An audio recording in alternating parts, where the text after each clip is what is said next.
গান কমিটির তরফ থেকে আমাদেরকে দুটি পালা নির্ধারণ করে দেওয়া হয়েছে। পালা দুটি হচ্ছে নবুয়াত এবং বেলায়েত।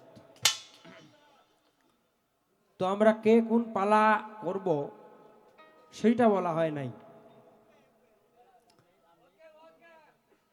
তো এখন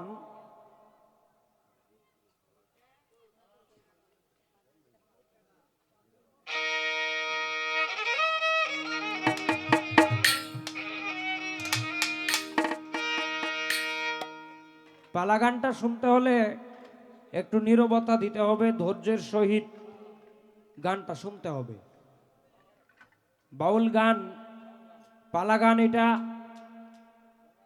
খোলাহল করলে, শ্রোতাদের পক্ষ থেকে অতিরিক্ত সাউন্ড আসলে গানটা হয় না, কথা বলা যায় না।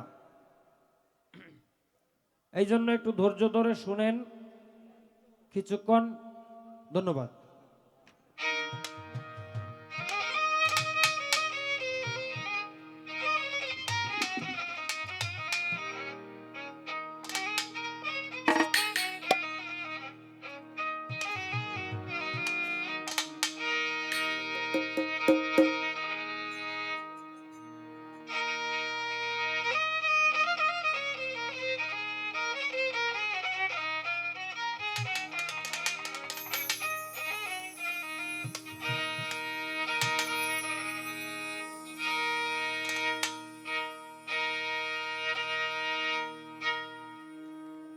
এগো নবীজি নূরে আলা। হ্যালো, এই নয়েজ করে, এই পেটটা এমন করে। হ্যালো হ্যালো, ভোকালটার গেইন কমে আগের মতো করেন। হ্যালো,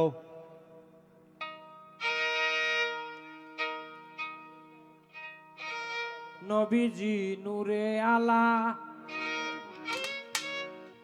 আল্লাহুম্মা সাল্লি আলা সাইয়্যিদিনা ইয়া মাওলানা ইয়া রাসূলুল্লাহ সাল্লাল্লাহু। তুমি আল্লাহর হাবিব শাহে তোরানে ওয়ালা গো, আল্লাহর হাবিব শাহে তোরানে ওয়ালা। ভোকালটা বাড়বে, ভোকালটা।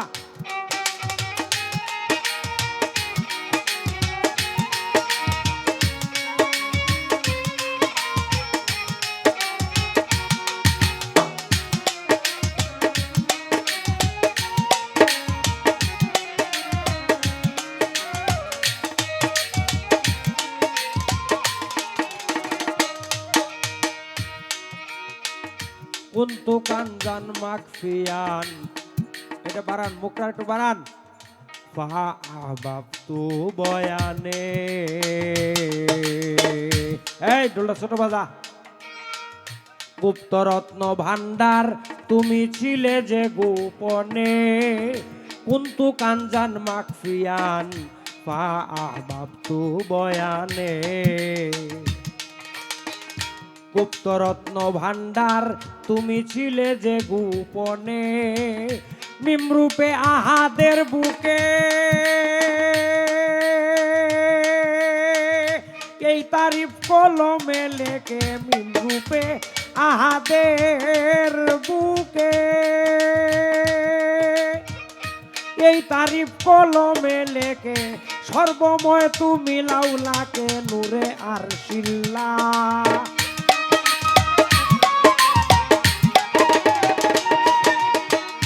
সর্বময় তুমি লাউ লাকে নূরে আর শিল্লা সাল্লাল্লাহ।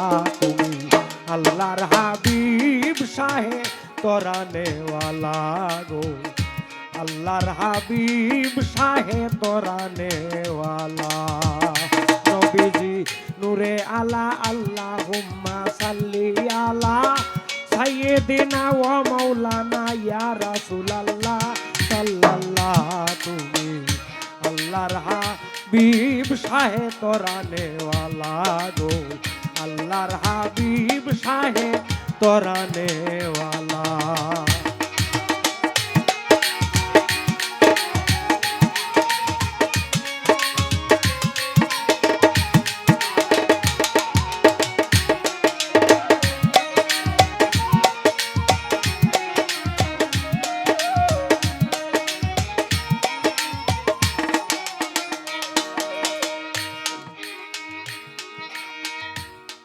আয়রে মোহাম্মদী কুদরতি ফানুস আল্লাহ কুদরতে বানায় নামাজের আকৃতিতে তোমারে বসায়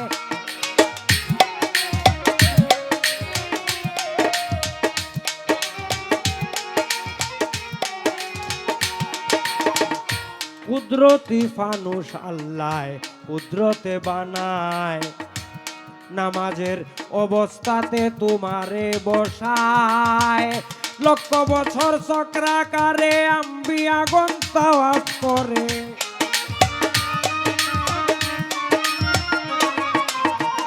লক্ষ বছর চক্রাকারে লক্ষ বছর চক্রাকারে আম্বিয়াগণ তাওয়াফ করে আল্লাহ আসে তোমার উপরে আর নূরে বাইতুল্লাহ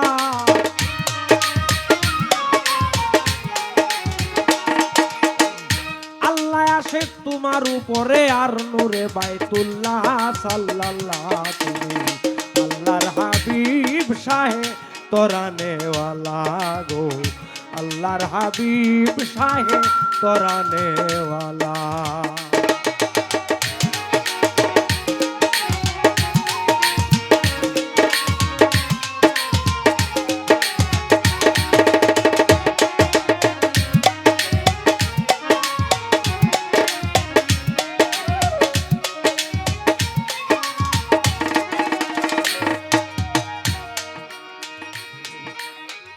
মুহাম্মদী তনে সারা বিশ্বের মানব কায়া তাই তো তুমি শ্রেষ্ঠ নবী তোমার এত মায়া মুহাম্মদী তনে সারা বিশ্বের মানব কায়া তাই তো তুমি শ্রেষ্ঠ নবী তোমার এত মায়া আমির উদ্দিনে ডাকে মহান বিন্দু প্রেমাময় করো দান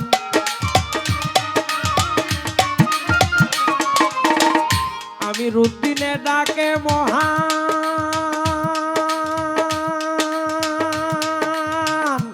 আমির উদ্দিনে ডাকে মহান বিন্দু প্রেমাময় করো দান আল্লাহ জানেন তোমারই শান সুবহানাল্লাহ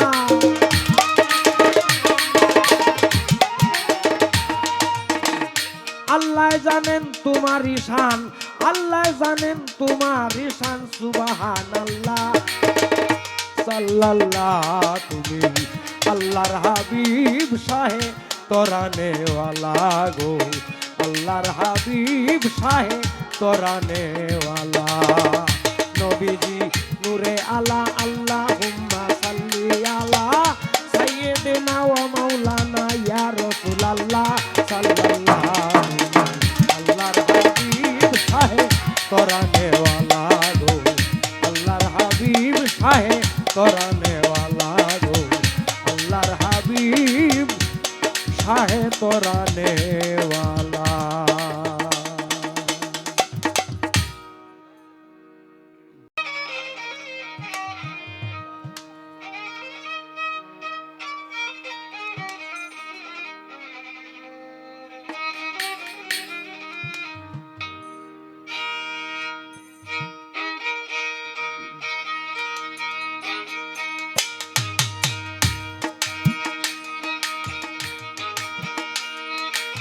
সভাপদে সালাম দিয়া স্টেজেতে দাঁড়াইয়া ভাবের দেশে করলাম আগমন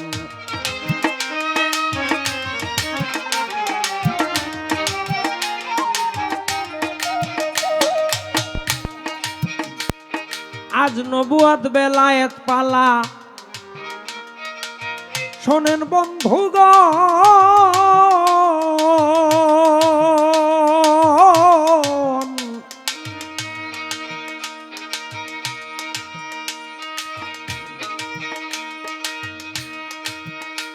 আমাদের গুণী শিল্পী আশা দেওয়ান বেলায়েতে করবেন গান আমি দুই এক কথা করব জিজ্ঞাসন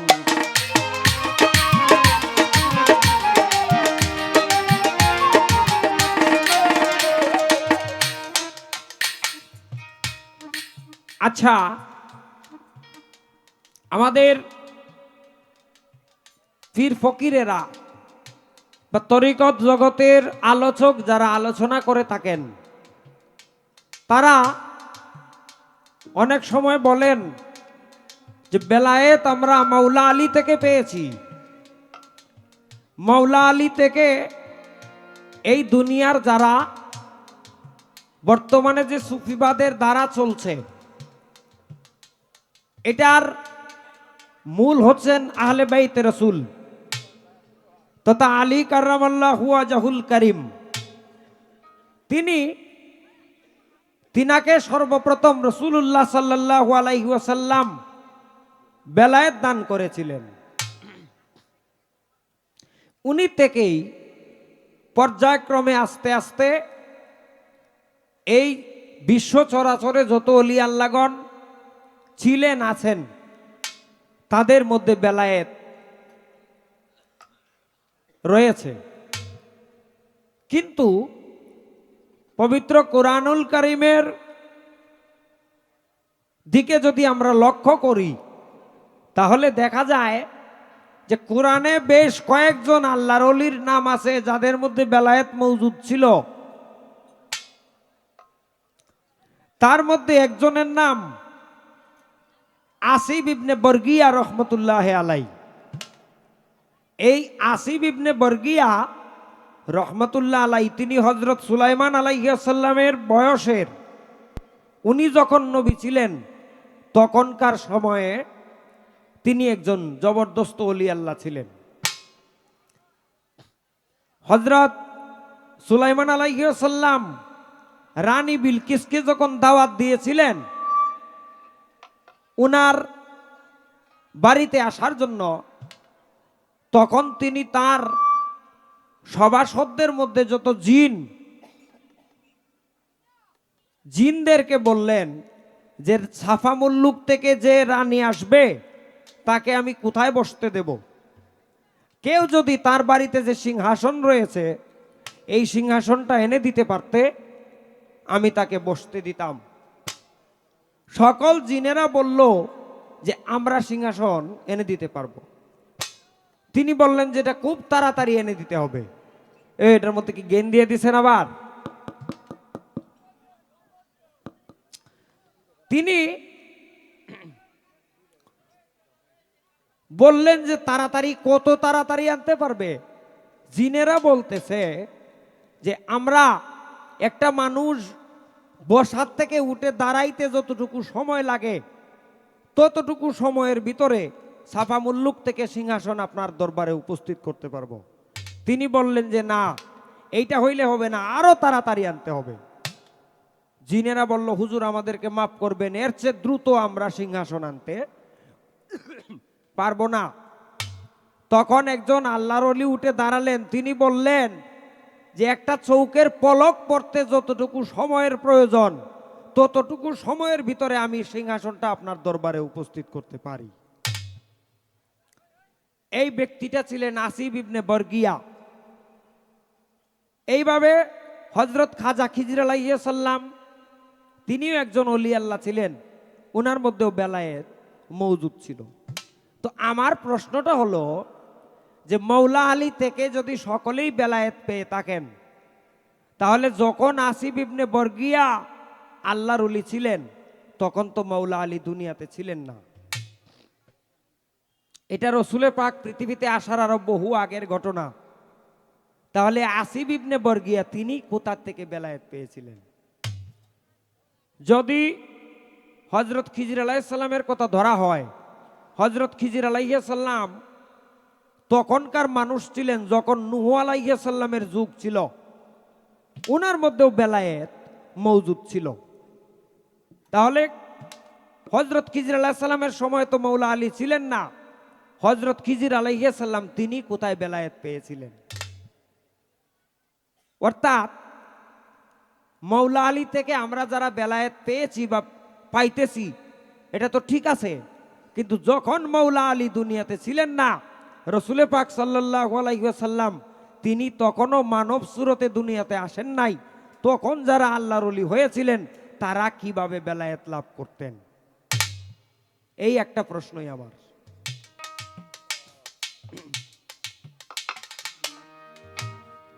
দেখেন আপনাদের এই মঞ্চে গত বছরের আগের বছর যে মানুষটিকে নিয়ে আমি গান করেছিলাম, বাবু শ্রী সুনীল কর্মকার, তিনি আজকে আমাদের মাঝে নাই, চলে গেছেন।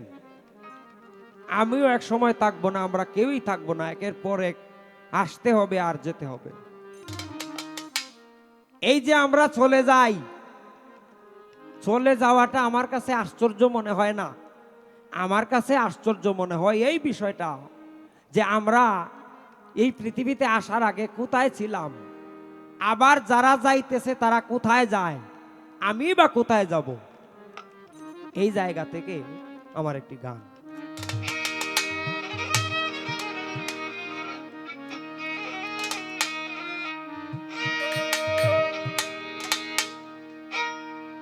জানি না রে পিঞ্জর ছেড়ে কোথায় পাখি উড়ে যাবে,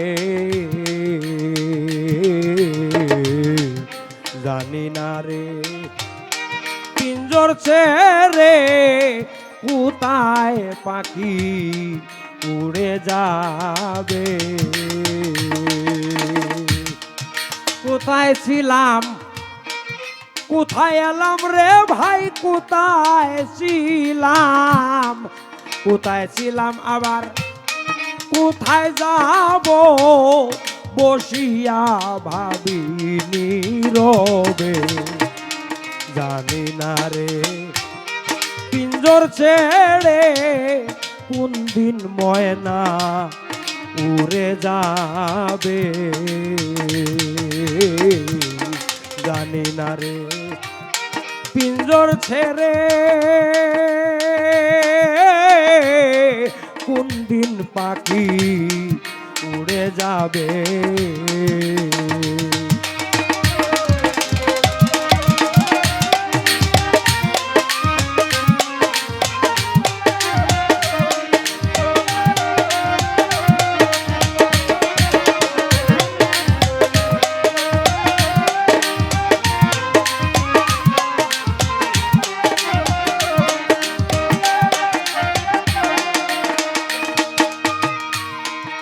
ষোলো আনা পুঁজি লইয়া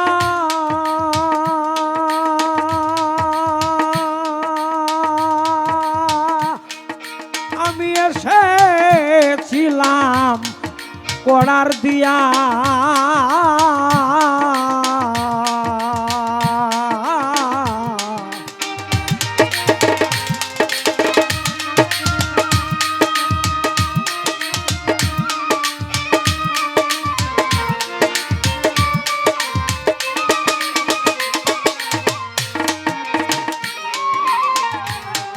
ষোলো আনা পুঁজি লইয়া ও ভাই আমি এসেছিলাম করার দিয়া, এখন পুঁজি পাটা সব হারাইয়া, এখন পুঁজি পাটা সব হারাইয়া কি করিব পাই না ভেবে, জানি না রে পিঞ্জর ছেড়ে কোন দিন ময়না উড়ে যাবে, জানি না রে পিঞ্জর ছেড়ে কোন দিন ময়না উড়ে যাবে।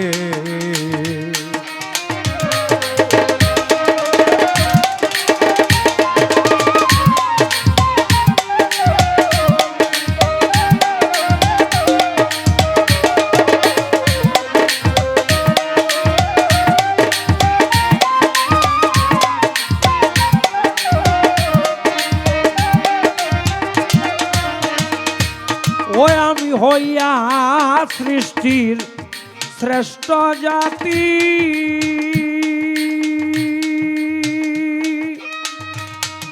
ভুলিয়া দর্শনীতি,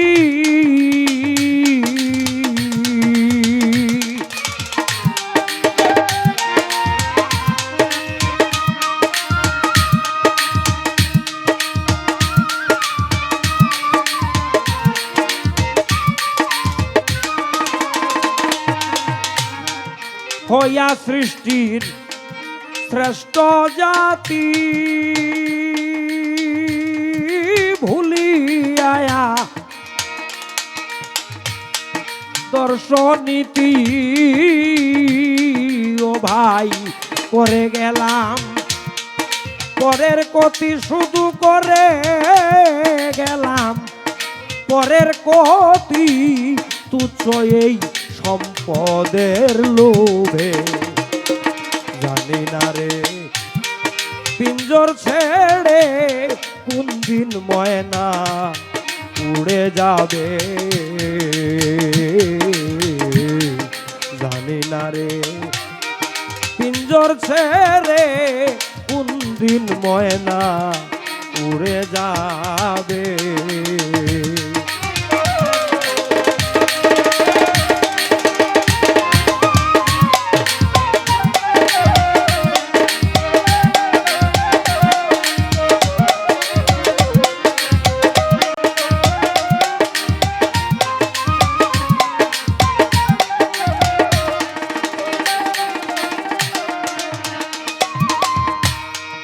অলিদ মিয়ার বুদ্ধি নাশা,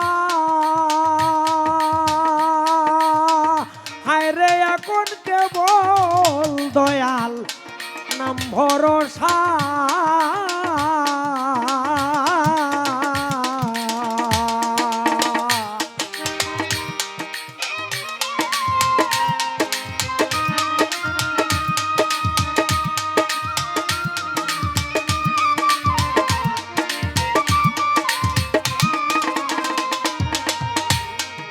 অলিদ মিয়া বুদ্ধি নাশা, এখন কেবল দয়াল নাম ভরসা। রে আমার চরণ তলে থাকতে আশায়, আমার চরণ তলে থাকতে আশা, পাপীর কি সাধ পূর্ণ হবে। জানি না রে পিঞ্জর ছেড়ে কোন দিন ময়না উড়ে যাবে। কোথায় ছিলাম যাব কোথায়, আমি কোথায় ছিলাম যাব কোথায়, বসিয়া ভাবি নীরবে। জানি না রে পিঞ্জর ছেড়ে কোন দিন ময়না উড়ে যাবে। জানি না রে পিঞ্জর ছেড়ে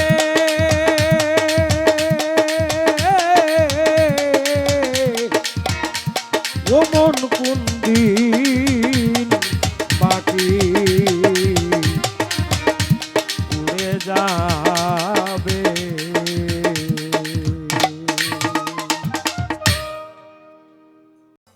তোর জন্য আমার দরজাটা খোলা, তোর যখন যা কিছু লাগবে তুই একবার চাইয়া দেখিস, আমার দরবার থেকে তুই কখনো খালি ফিরবি না। এই যে কথাটা বলেছেন, এই কথা বলার মতো মানুষ আর নাই। আমার বাবাজান যেখানে আছেন, সেই শ্রদ্ধেয় সুনীল কর্মকার বাবাজান যেখানেই আছেন, আল্লাহ তাআলা যেন ওনাকে ভালো রাখেন। ওনার রুহের মাগফিরাত কামনা করে আমি আমার গানে চলে যাব। কথায় ভাষায় সুরে ছন্দে তালে যদি কোনো ভুল ত্রুটি হয়ে যায়, সকলেই ক্ষমা মার্জনা করবেন। আসসালামু আলাইকুম রহমতুল্লাহ। ধন্যবাদ। আজকে কর্তা থেকে দুটি পালা আমাদের মধ্যে দেওয়া হয়েছে। দুইটা ভাগই হইল আমার নবীজির। একটা হলো নবুয়ত আর একটা হলো বেলায়েত। মোহরে নবুয়ত ছিল নবীজির পৃষ্ঠ মোবারকে, আর বেলায়েত ছিল নবীজির বুকে। দুইটাই আমার নবীজির। আমাকে বেলায়েতের ভূমিকায় রেখে আমার বাবা যার নবুয়তের পক্ষ থেকে খুব সুন্দর করে একটি গান করলেন এবং আমার কাছে দুইটি প্রশ্ন করলেন। একটি হলো বেলায়েতটা আমরা অনেকেই জানি মাওলা আলী থেকেই প্রকাশ, তাই না বাবা? এটা আমরা অনেকেই জানি, বেলায়েতটা আমরা অনেকে বলেও থাকি মাওলা আলী থেকে প্রকাশ। যদি বেলায়েত মাওলা আলী থেকে প্রকাশ হয়ে থাকে, তাহলে খাজা খোয়াজ খিজির জিন্দা পীর তিনি কিভাবে বেলায়েত প্রাপ্ত হইলেন? এই একটা প্রশ্ন। আরেকটা প্রশ্ন আমার কাছে করেছেন আসিফ ইবনে বর্গিয়া, তিনি বা কোথা থেকে বেলায়েত প্রাপ্ত হয়েছেন? আসলে আমরা বলি যে বেলায়েতটা মাওলা আলী থেকে প্রকাশ, কিন্তু না। যেখানে আমার নবী ছিলেন, আমার নবী বলেছেন আদম সৃষ্টির 14,000 বৎসর পূর্বে আমি নবীর নূর মুবারক আল্লাহ তাআলা সৃষ্টি করেছেন। আমার নবীর নূর যদি সৃষ্টিতে থেকে থাকে, তাহলে সেখানে নবুয়ত ছিল, বেলায়েতও ছিল। ছিল না বাবা? নবী যেখানে আছে সেখানে নবীর নবুয়ত আছে, নবীর বেলায়েতও আছে। তখনও বেলায়েত ছিল, এখনো বেলায়েত আছে। তখন নবুয়ত ছিল, কিন্তু এখন নবুয়তের ধারাটা বন্ধ হয়ে গিয়েছে। তা আমি প্রশ্নের জবাব করব। আমি আমার পালা থেকে আগে একটা গান করি, তারপর চেষ্টা করব প্রশ্নের জবাব দেওয়ার জন্য। এবং বাবাজির কাছেও যেহেতু দাঁড়িয়েছি, তাহলে অনেক কিছু পাওয়ার আশা নিয়েই তো দাঁড়াইছি নাকি? সে ভাব নিয়েও দু একটা কথা আলাপ আলোচনা থাকবে। আগে আমি আমার পালা থেকে একটা গান করি।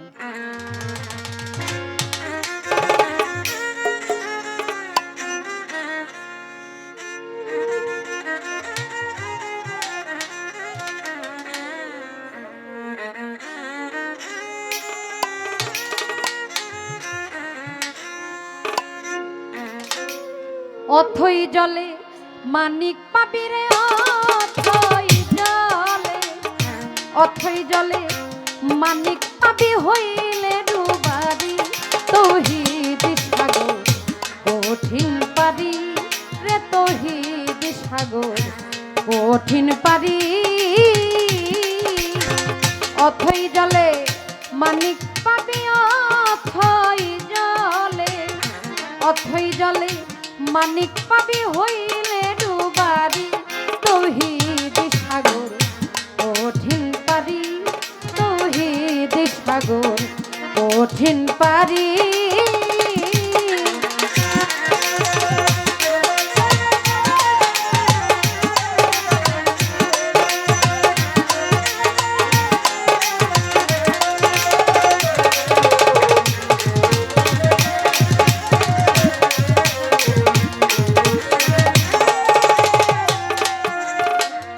তৌহিদের বিলে রে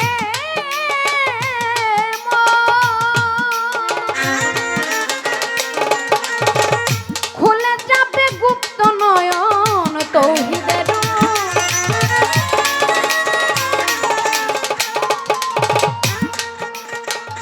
খুলে যাবে গুপ্ত নয়ন, নিদ্রা ছাড়া দেখবি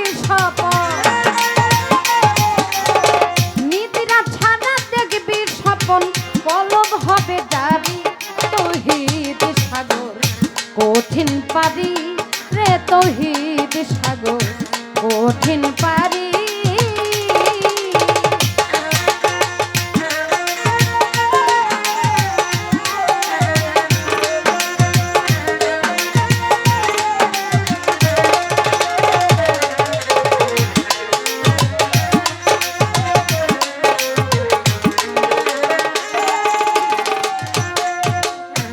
চলে সাগর কি ধারাতে,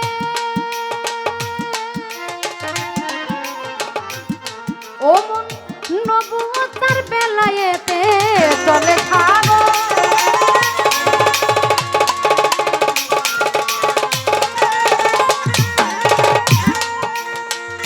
নবুয়তার বেলায়েতে, প্রেমের পুর গোপনেতে,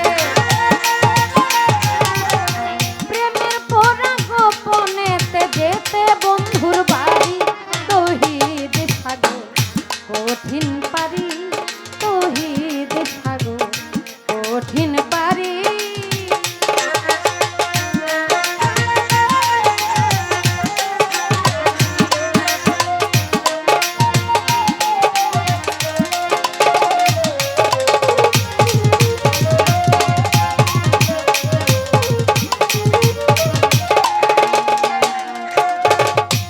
সাধক ধনার জোরে ও মনে সেই সাগর নেই মন্থন করে সাধক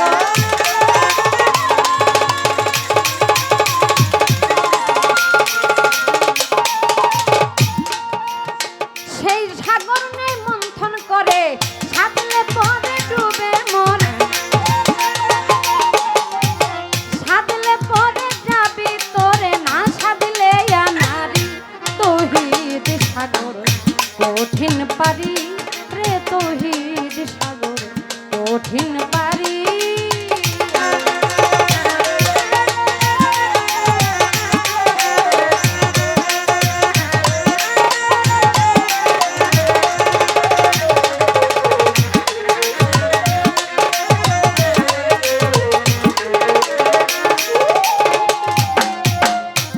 ও মন সেই সাগরে মিষ্টি পানি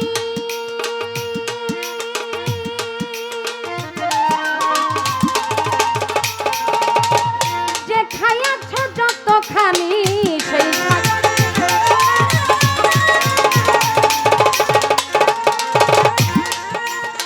যে খাইয়াছ যতখানি আলিম বলে যেমনি জ্ঞানী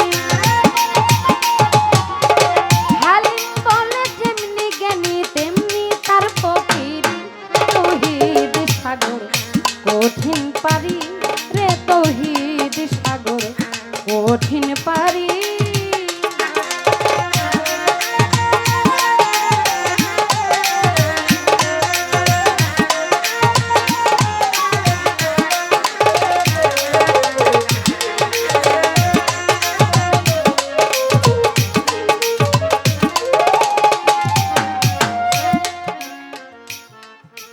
যেইভাবে তে পাল্লা দিল আসরের ভিতরে আপনারা বসে করবেন আল্লাহ আল্লাহ আর শুনবেন ধৈর্য ধরে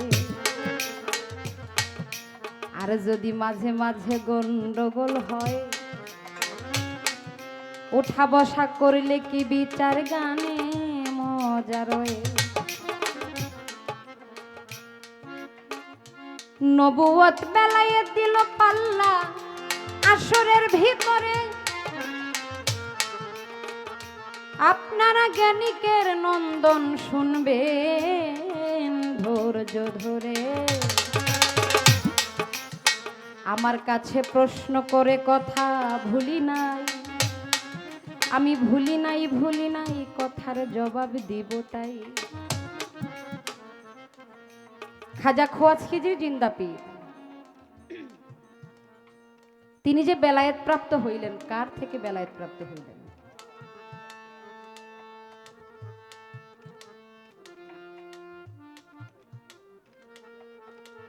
তার নাম ছিল বিলিয়া বাবা কথা বলে না হ্যাঁ বাবা কথা বললেন না তিনি আল্লাহর প্রেমে এমন পাগল ছিলেন সদা সর্বদা আল্লাহর নাম জপনা করতেন তার বাবা মা একটু পাগল পাগল হয়ে ঘুরতেন তার বাবা মা একদিন চিন্তা করলো বিয়ে করাই দিবে চিন্তা করলো বিয়ে করাই দিবে বিলিয়া মনে মনে কয়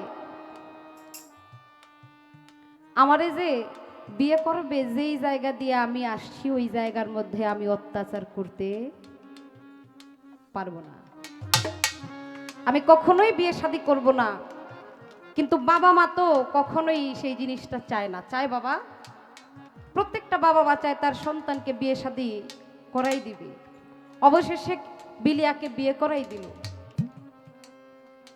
বিয়ে যখন করাইলো বাসর ঘরে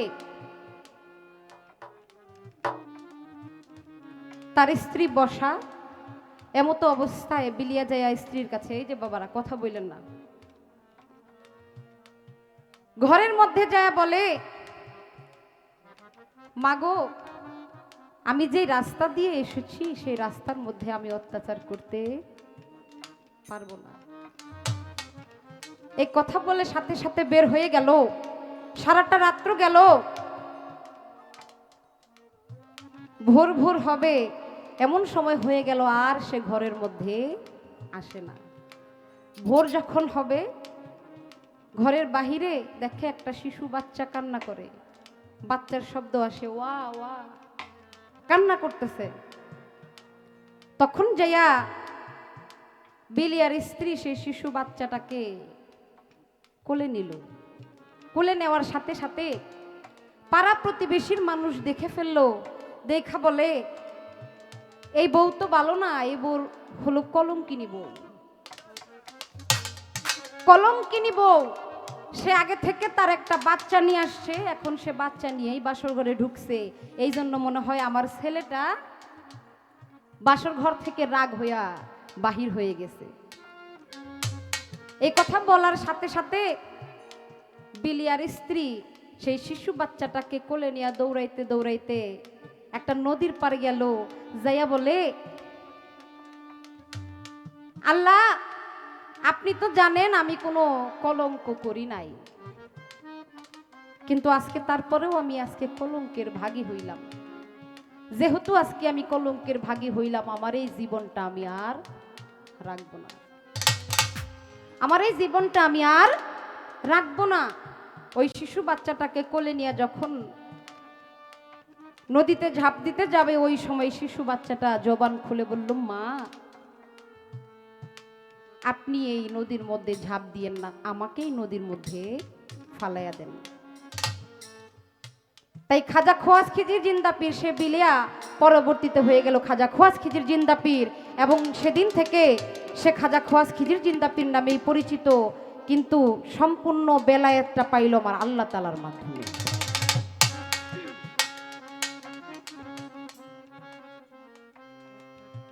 এই বিষয়টা গেল।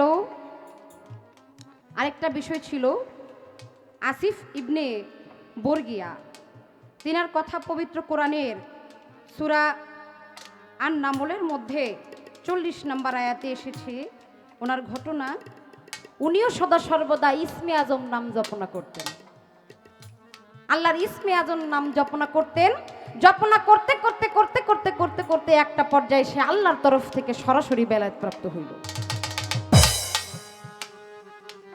আমি আমার বাবাজানকে চেষ্টা করলাম 2টা প্রশ্ন, জানি না কতটুকু পেরেছি, মালিক যতটুকু সহায় হয়েছেন চেষ্টা করেছি জবাব করার জন্য।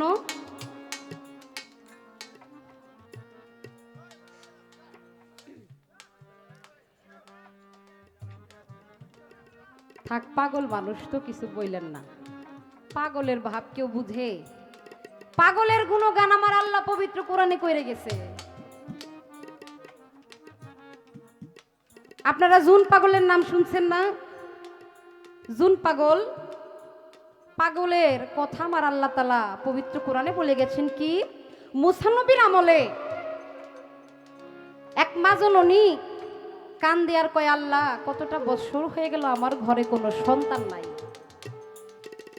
আমার ঘরে কোনো সন্তান নাই,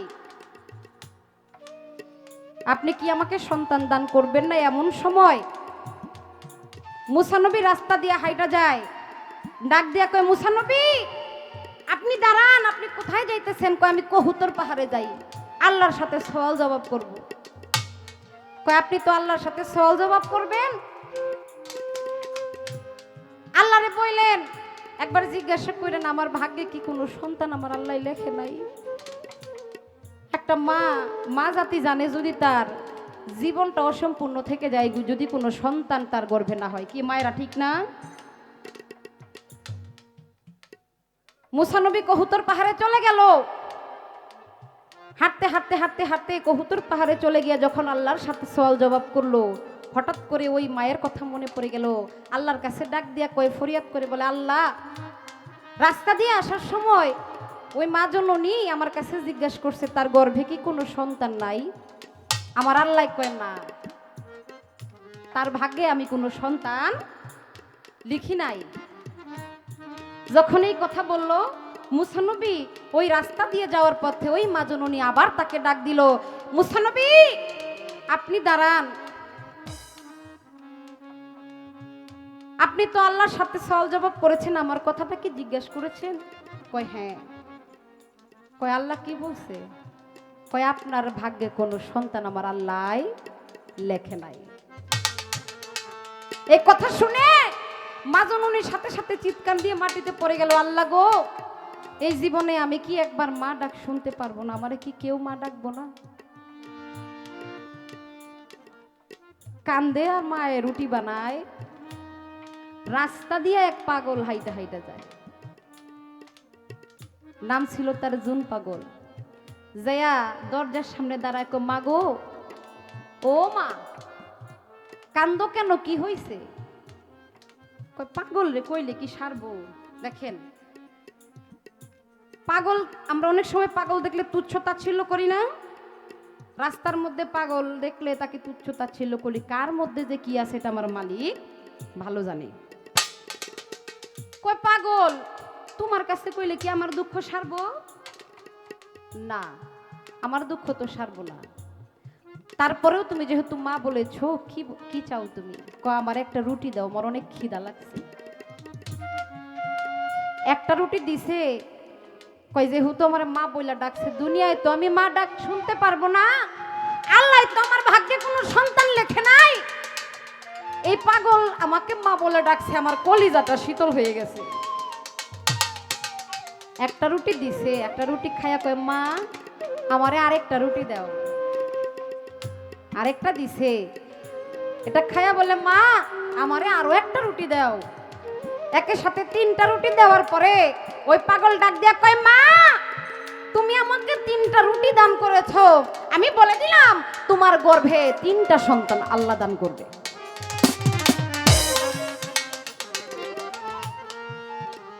এই কথা বলে পাগল তো চলে গেছে।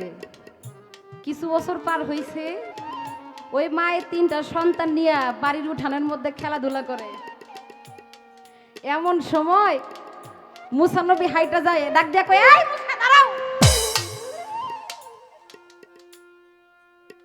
কয় কি হইছে? কয় তুমি না কইছিলা আমার ভাগ্যে কোনো সন্তান নাই? এই যে দেখো আমার ভাগ্যে তিনটা সন্তান, তোমার আল্লাহ একজন আর আমার আল্লাহ একজন। আল্লাহ কয়জন? মুসা নবীরে জিজ্ঞেস করে আল্লাহ কয়জন?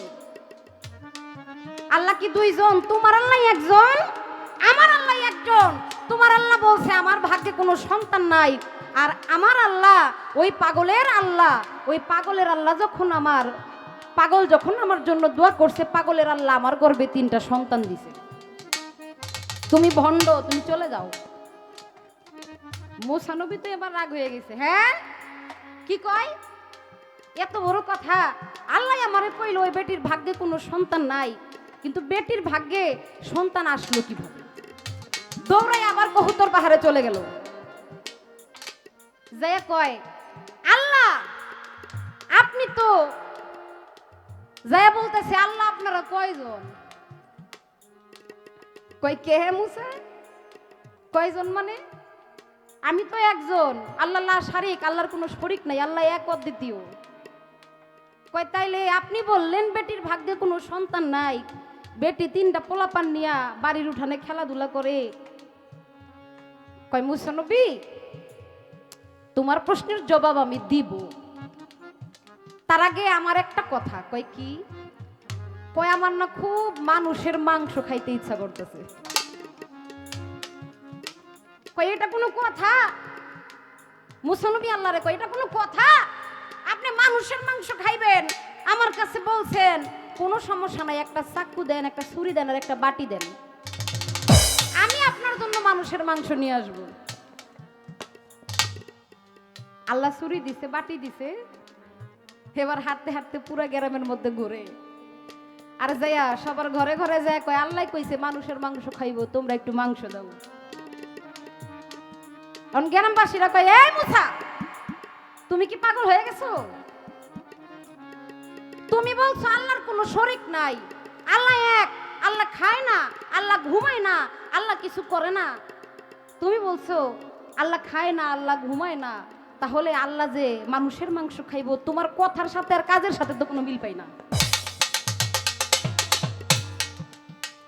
যার কাছেই যায় মুসা নবী সবাই তারে এইভাবে তুচ্ছ তাচ্ছিল্য কইরা দেয়, কয় মুসা নবী পাগল হয়ে গেছে গা। কেউ মানুষের মাংস দিল না। মুসা নবী সারা গ্রাম ঘুরতে ঘুরতে ঘুরতে ঘুরতে যখন সন্ধ্যা ঘনায় আসছে, কেউ তারে মানুষের মাংস দেয় না। আল্লাহর কাছে যায়, কয় আল্লাহ,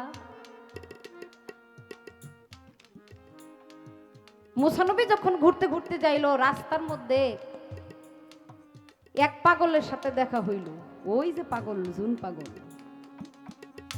পাগলের সাথে যখন দেখা হইল, এবার পাগল কয়, কি মুসা, কি হইছে? কয় পাগল, তোমারে কইলে আমার দুঃখ সারবো? কত মানুষের কাছে কইলাম, কেউ আমার কথা শুনলো না, আর তুমি পাগল কি শুনবা? পাগল কই, একবার কইয়াই দেখো না মুসা, তুমি একবার বইলেই দেখো। মুসা নবী কয়, আল্লাহ তো মানুষের মাংস খাইতে চাইছে। কয় কি কও?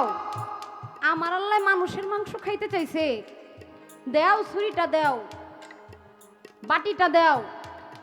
একে একে ছুরি আর বাটি নিয়া শরীরের প্রত্যেক জায়গা থেকে মাংস কাইটা কাইটা কাইটা কাইটা ওই বাটির মধ্যে রাখে, আর কয়, আমার শরীর তো শুকনা, শরীরে কোনো মাংস নাই, জানি না আমার আল্লাহ এই শক্ত মাংস খাইয়া মুখে শান্তি পাইব কিনা, আমার আল্লাহ কি খুশি হইব কিনা। একে একে দিতে দিতে তার প্রত্যেকটা অঙ্গ প্রত্যঙ্গ থেকে মাংস কাইটা কাইটা কাইটা কাইটা ওই বাটির মধ্যে রাখলো। অবশেষে মনে মনে চিন্তা করলো, আমি যদি আমার আল্লাহকে এই শক্ত মাংস দিই, যদি আল্লাহ পছন্দ না করে, তার কলিজাটা ফাইরা, বুকটা ফাইরা, কলিজাটা ওই বাটির মধ্যে দিয়া কইল, এটা তো নরম মাংস, খাইতে আল্লাহ ভালো পাইব। অবশেষে কলিজা দিলে কি মানুষ বাঁচে? যদি কলিজাটা বের করে ফেলে কোনো মানুষ বাঁচে? বাঁচে না। সাথে সাথে সে মাটির মধ্যে ঢুলায় পড়ে গেল, তার প্রাণ পাখিটা দেহ থেকে উড়ে গেল। মুসা নবী আল্লাহর কাছে যায়া মাংস দিল। কি মুসা, এত দেরি হইল কেন? কয়, আমারও তো কেউ মানুষের মাংস দিতে চায় না, অবশেষে এক পাগল আমারে মাংস দিল। কয়, মুসা নবী, আমি যখন মানুষের মাংস খাইতে চাইছি, তোমার শরীরে কি একটু মাংস ছিল না? হ্যাঁ, তুমিও তো মানুষই ছিলা, তোমার শরীরে কি একটু মাংস ছিল না মুসা? তুমি তোমার শরীর থেকে একটু মাংস কাইটা তো আমাকে তুমি দিতে পারতা। তুমি আমাকে এক টুকরা মাংস না দিলে কি হবে? আমার পাগল তো তার সমস্ত শরীর থেকে মাংস কাইটা কাইটা কাইটা কাইটা আমাকে দিছে। যেই পাগল আমার জন্য তার জীবন উৎসর্গ করতে পারে, যেই পাগল আমাকে মাংস দিতে পারে, সেই পাগলের কথাই কি আমি ওই মায়ের গর্ভে 3টা সন্তান দিতে পারি না মুসা?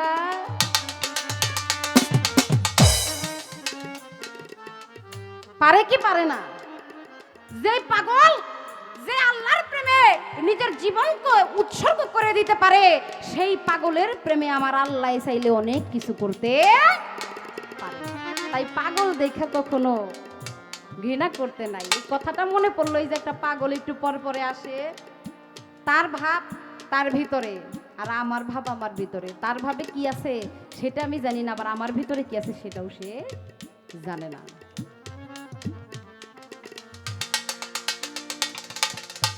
আমার দরদির কাছে ছোট্ট ছোট্ট করে 2টা প্রশ্ন আমি করতে চাই।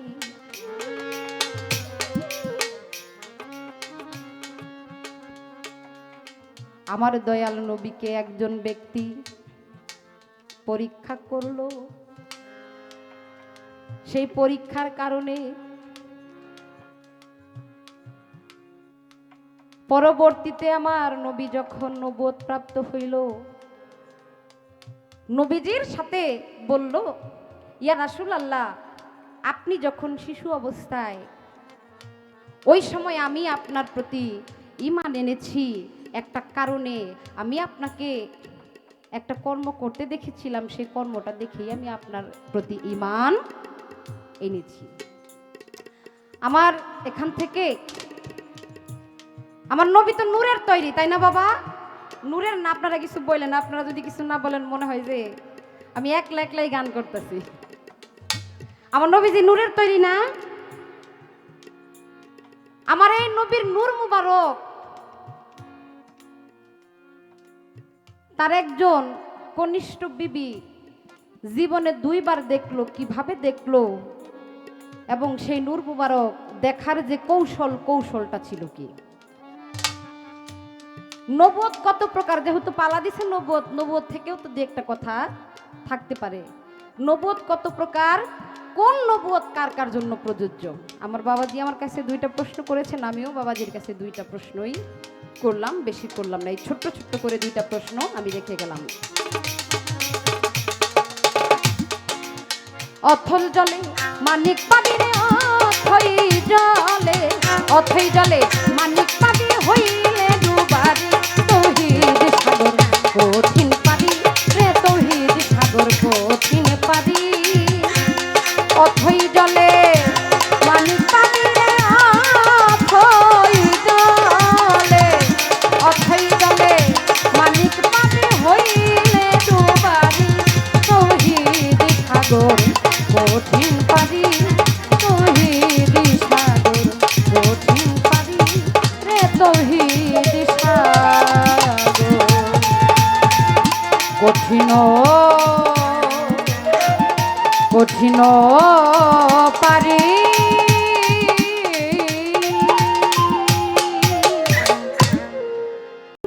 তবে ইউটিউবের জন্য শিল্পীরা অনেক আগাইছে।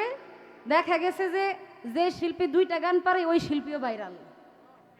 হ্যাঁ, মালা রাখবো না 2-4টা গান কইরা একেবারে ভাইরাল। পরে আবার এই ইউটিউবের কারণে আবার একটা শিল্পী এইখান থেকে আবার এইখানেও নাইমা আসে। বর্তমানে তো বুঝতেছেন আমাকে যে মাথা হেড, বেশি কথা বলতে চাই না, তো আমি বলবো যে যা কিছুই করেন এদের জন্য হয়তো অনেক কথা আমরা বলতে পারি না, তারপরেও যতটুকু সম্ভব, তারপরেও মানুষের মাঝে ভুল ত্রুটি, তাই না বাবা? যেহেতু আমি মানুষ হয়েছি, আমার মাঝে 2-একটা ভুল ত্রুটি থাকতেই পারে। অনেক কথা বলতে গেলে 2-1 কথা ভুল হইতেই পারে।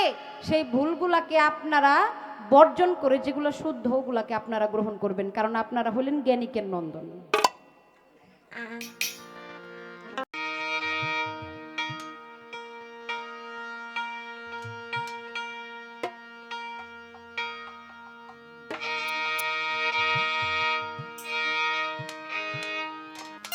ধন্যবাদ সম্মানিত বাউল গানের আশেকান বৃন্দ। আমরা আবারও চমৎকার গান শুনলাম, কথা শুনলাম। আমার প্রশ্নের জবাব করে আমার কাছে প্রশ্ন করেছে কয়টা, আমি হিসাব করে দেখে লই। একটি প্রশ্ন হচ্ছে যে রসুল পাক সাল্লাল্লাহু আলাইহি ওয়াসাল্লাম হুজুরের বয়স 40 বছর হওয়ার পরে নবীজি যেই দিন নবুয়ত প্রকাশ করেন,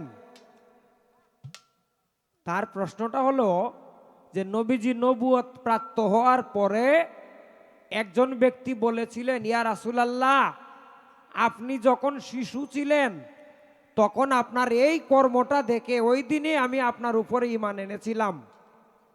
তুমি এটা এইভাবে আর বলবে না, কারণ নবীজি নবুয়ত প্রাপ্ত দুনিয়াতে এসে হন নাই, তিনি নবী আগেই ছিলেন। তিনি কখন নবুয়ত প্রাপ্ত হয়েছিলেন এটা আল্লাহ জানেন আর আল্লাহর রসুল জানেন। যেদিন তিনি নবুয়ত প্রচার করেছিলেন, প্রকাশ করেছিলেন, এই দিন এক ব্যক্তি বলেছিলেন, এটা তার প্রশ্ন, কোন ব্যক্তি বলেছিলেন হুজুর শিশু বয়সে এমন কি কাজ করেছিলেন, একটি প্রশ্ন। আরেকটি প্রশ্ন, উনার এক বিবি নবীজির পবিত্র নূর মুবারক, অর্থাৎ উনার প্রকৃত চেহারা, প্রকৃত রূপ কিঞ্চিত মাত্র 2বার দেখেছিলেন। 2টা প্রশ্ন। আর একটা প্রশ্ন হচ্ছে নবুয়ত কয় প্রকার এবং কোন নবীরা কোন প্রকারের নবুয়ত প্রাপ্ত হয়েছিলেন, পেয়েছিলেন। 3টা প্রশ্ন। ভালো, ধন্যবাদ জানাই চমৎকার কথা বলার জন্য। তো এখন একটি গান পালায় করতে হয়।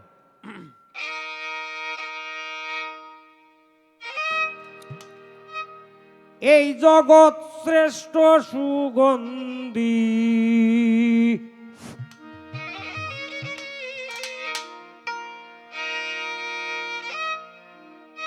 জগতের শ্রেষ্ঠ সুগন্ধি,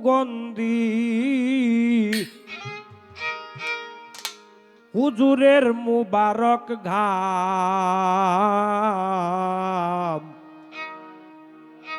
নবী আমার নূরে মুজাসসাম দলিলে পেলাম, নবী আমার নূরে মুজাসসাম দলিলে পেলাম, নবী আমার নূরে মুজাসসাম।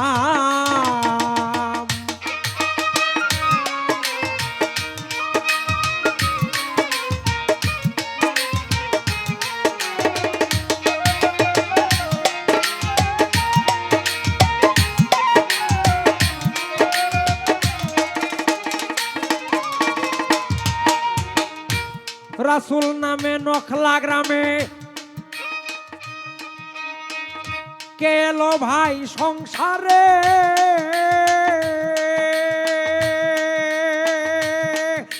যেজন আঙ্গুলের ইশারায় চাঁদকে দেখায় দুই টুকরা করে,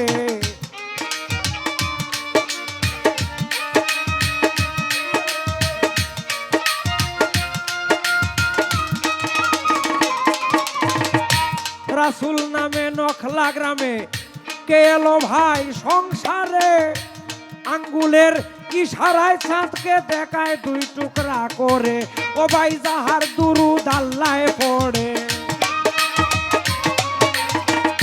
যাহার দরুদ আল্লাহে পড়ে, নামের সাথে লেখা নাম, নবী মোর নূরে মুজাসসাম দলিলে পেলাম, নবী আমার নূরে মুজাসসাম দলিলে পেলাম, নবী আমার নূরে মুজাসসাম।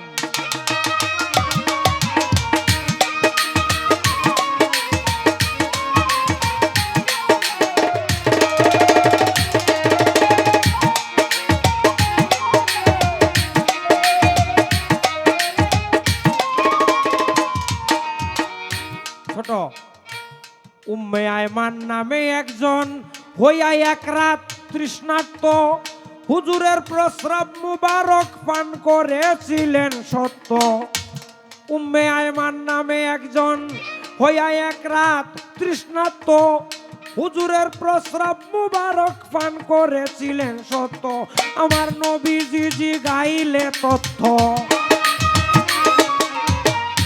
নবীজি জিগাইলে তত্ত্ব, কয় হুজুর আপনায় সালাম, নবী আমার নূরে মুজাসসাম দলিলে পেলাম, নবী আমার নূরে মুজাসসাম দলিলে পেলাম।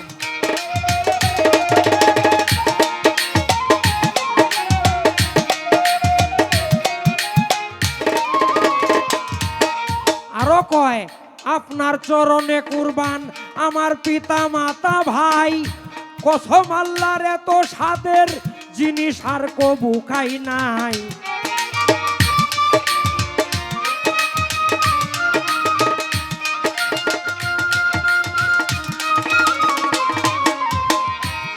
আপনার চরণে কুরবান আমার পিতা মাতা ভাই, কসম আল্লাহর এত স্বাদের জিনিস আর কবু খাই নাই, হুজুর মুস্কি হেসে বলেন শেষে,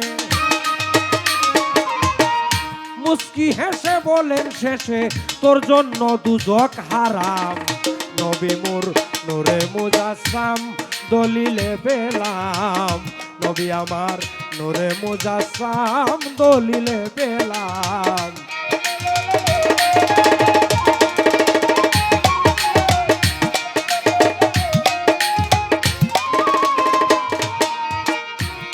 আরো বলেন খোদার সৃষ্টি এই জগতে রোগ ব্যাধি যত হাজার, থাকতে বেঁচে তোমার কাছে কোনোদিন আসবে না আর,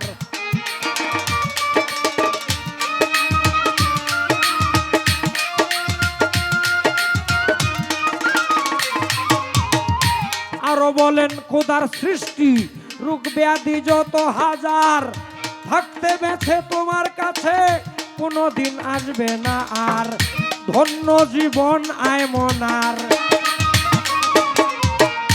ধন্য জীবন আয় মনার বেড়ে গেল অনেক দাম নবী আমার নূরে মুজাসসাম দলিলে পেলাম নবী আমার নূরে মুজাসসাম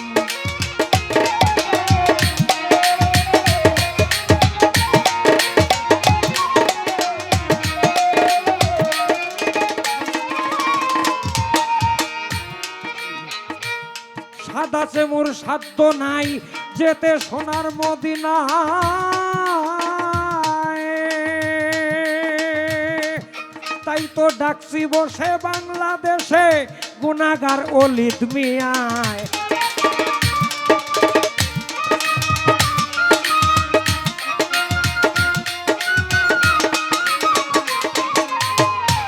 সাদাছে সাধ্য নাই যেতে সোনার মদিনায় ডাকছি বসে বাংলাদেশে গুনাহগার ওলিদ মিয়ায় রয়েছি চরণের আশায় রয়েছি চরণের আশায় আপনার চির গোলাম নবী মোর নূরে মুজাসসাম দলিলে পেলাম নবী আমার নূরে মুজাসসাম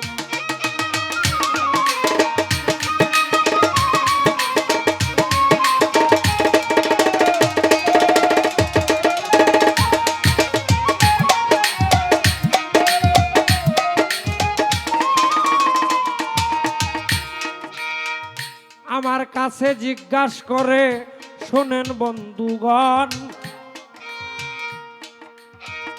কিতাবে আছে নবীর বিবি ছিলেন 14 জন ছোট বাজা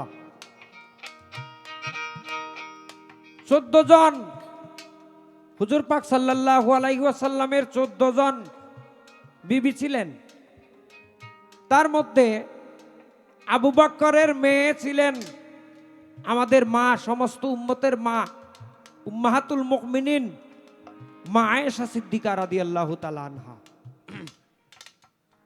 উনি যখন রাসূলে পাকের সঙ্গে বিবাহ বন্ধনে আবদ্ধ হয়েছিলেন তখন এনার বয়স খুবই কম ছিল তাই তিনি বললেন একদিন নবীজিকে ইয়া রাসূলুল্লাহ এই যে আকাশে চাঁদ উঠেছে এই চাঁদটা বহু সুন্দর দেখা যায় হুজুর এই চাঁদের চেয়েও কি আরো অধিক সুন্দর কিছু আছে তখন নবীজি বললেন আয়েশা আছে তিনি বললেন ইয়া রাসূলুল্লাহ এই চাঁদের চেয়ে অধিক সুন্দর কি আছে হুজুর বললেন চাঁদের চেয়ে অধিক সুন্দর মানুষ তখন তিনি বললেন হুজুর চাঁদের চেয়ে অধিক সুন্দর মানুষ কিন্তু আমি আমার বাবার মুখে শুনেছি আপনার চেয়ে সুন্দর আপনার চেয়ে শ্রেষ্ঠ আল্লাহর জগতে আর কেউ নাই ইয়া রাসূলুল্লাহ আমি আপনার সৌন্দর্য দেখতে চাই তখন নবীজি বললেন আয়েশা তুমি বাচ্চা বয়সে আমাকে এই প্রশ্ন করলে ঠিক আছে তুমি একবার বাহিরে আসো যখন মা আয়েশা ঘরের ভিতর থেকে বাহিরে এলেন তখন নবী পাক সাল্লাল্লাহু আলাইহি ওয়াসাল্লাম উনার কম্বল মুবারক উঠিয়ে কিঞ্চিত নূর প্রকাশ করার পরেই মা আয়েশা দেখতে পেলেন যে আকাশের একটা চাঁদ নয় এই রকম কোটি চাঁদ যদি একত্রিত করা হয় তাহলে নবীজির এক কিঞ্চিত পরিমাণ যে নূরের তাজাল্লি হুজুর প্রকাশ করেছেন তার সমকক্ষ হবে না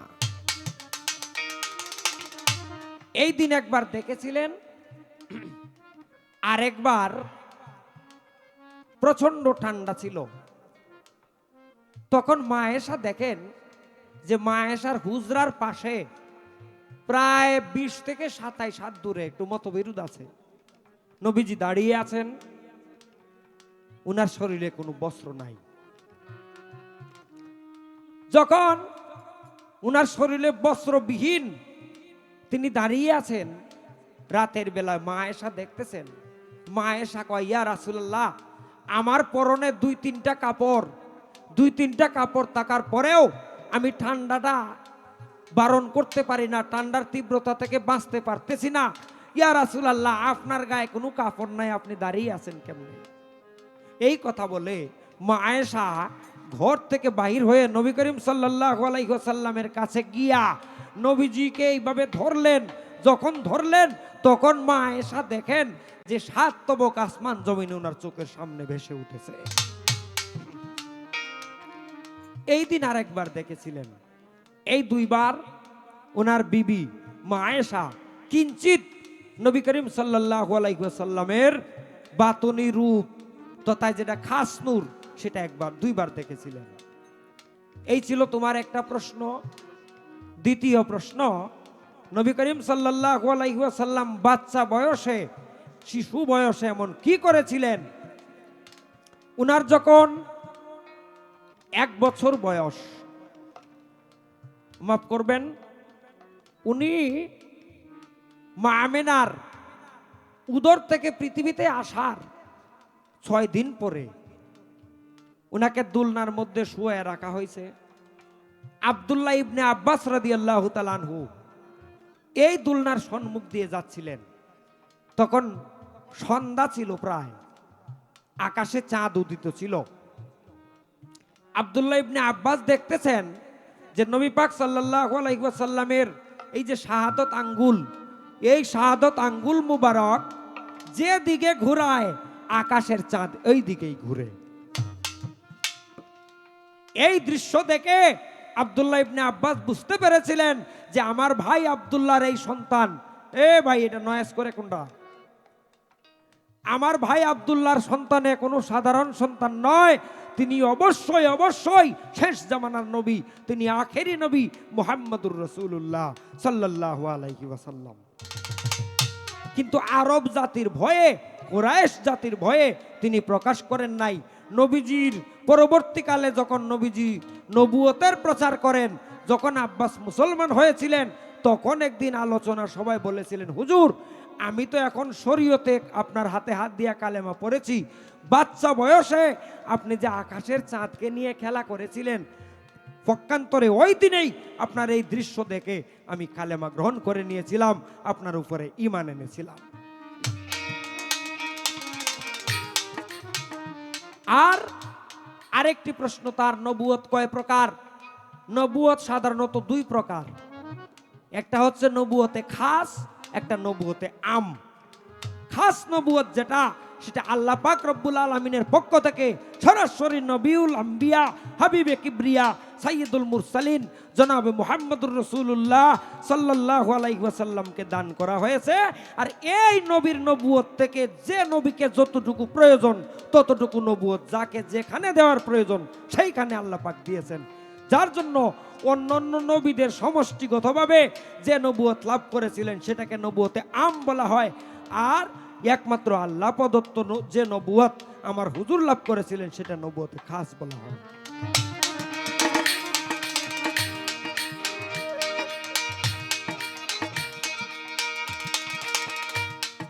এখন আমি আবার প্রশ্ন করি, শোনেন বন্ধুগণ, তুমি পূর্বের মতোই জবাব দিও মনেরই মতন রে।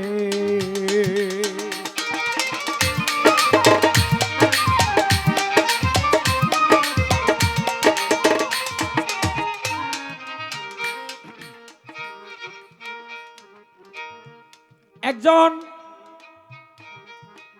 বেলায়েতের ফকির এক জলসায় দাঁড়িয়ে বক্তৃতা করতেছেন। উনার বক্তৃতাটা ছিল এরকম যে বক্তৃতাটা শুনে আরেকজন বেলায়েত প্রাপ্ত ফকির এনকার করেছিলেন, অহংকার করেছিলেন যে না, উনি যে বক্তৃতা দিচ্ছেন, উনি যে কথা বলতেছেন, আসলে উনি এটার যোগ্য নয়। যখন মনে মনে অহংকার করলো, যে ব্যক্তি অহংকার করেছিল সেই ফকিরের বেলায়েত সঙ্গে সঙ্গে চলে গিয়েছিল। শুধু তাই নয়, বেলায়েত চলে যায় নাই, তার দ্বারা এমন একটি কর্ম সংগঠিত হয়েছিল যে কর্ম কোনো মুসলমান করে না। যাই হোক, কিছুদিন পরে আবার এই ব্যক্তি তার হারানো বেলায়েত ফিরে পেয়েছিল। আমি শুধু তোমার কাছে জানতে চাই, যে বেলায়েত প্রাপ্ত ফকির বক্তৃতা করেছিলেন, ওনার কি নাম, তিনি কি বক্তৃতা করেছিলেন? আর যে ব্যক্তি অহংকার করে তার বেলায়েত চলে গিয়েছিল, কিছুদিন পরে সে তার বেলায়েত কিভাবে পাইল? এই দুইজন ফকিরের নাম কি? এই বেলায়েতি লেনদেনটা কিভাবে হয়েছিল? ব্যাপারটা কি?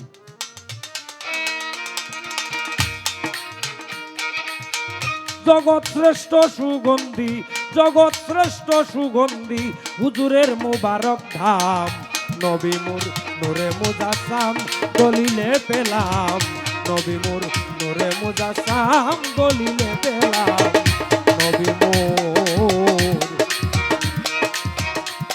নূরে মুজাসসাম।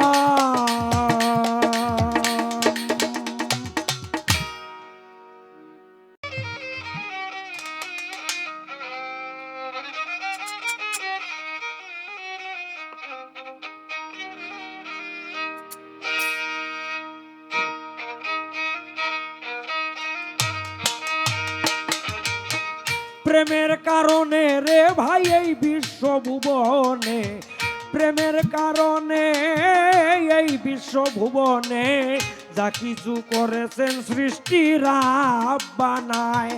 আমি প্রেমের পাগল, প্রেম সহায় সম্বল, প্রেম নিয়াই বেঁচে আছি দুনিয়ায়। আমি প্রেমের পাগল, প্রেম সহায় সম্বল, প্রেম নিয়াই বেঁচে আছি দুনিয়ায়। বারাস না।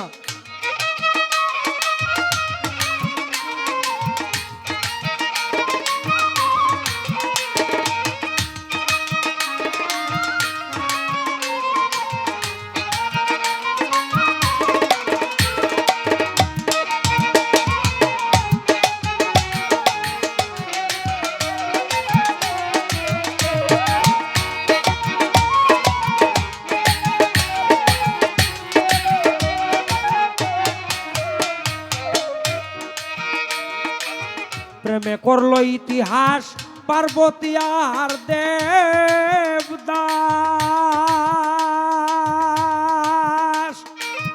আরো পেয়েছে প্রকাশ ইউসুফ আর জুলেখায়।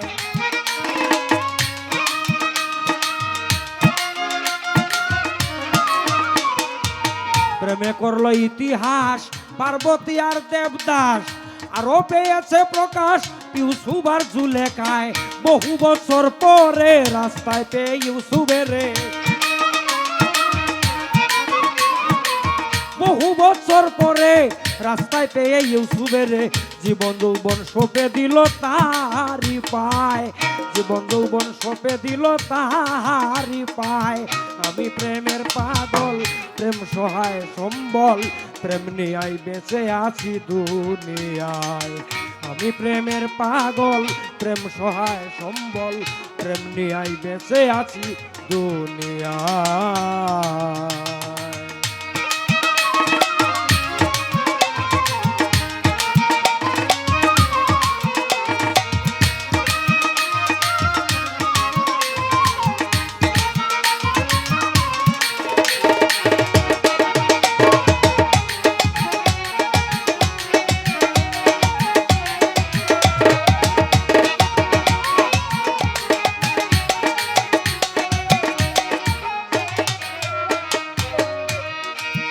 ওরে ভাই, প্রেম আছে বলে মানুষ আনন্দেতে চলে, বসন্তে কোকিলে প্রেম সুরে গান গায়।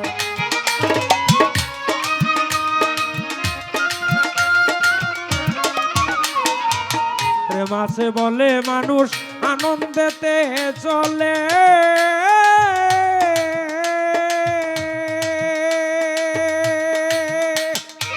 বসন্তে কোকিলে প্রেম সুরে গান গায়। যে প্রেমে জগৎ খুশি আকাশ পাতাল রবি শশী,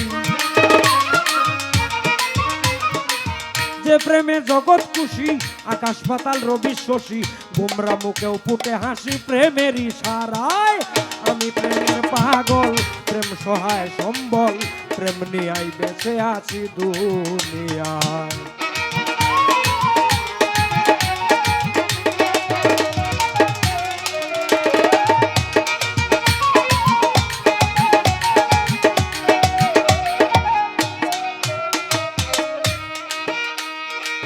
প্রেমের উদ্দেশ্য করে আল্লাহ পাঠাইয়াছেন নবীরে,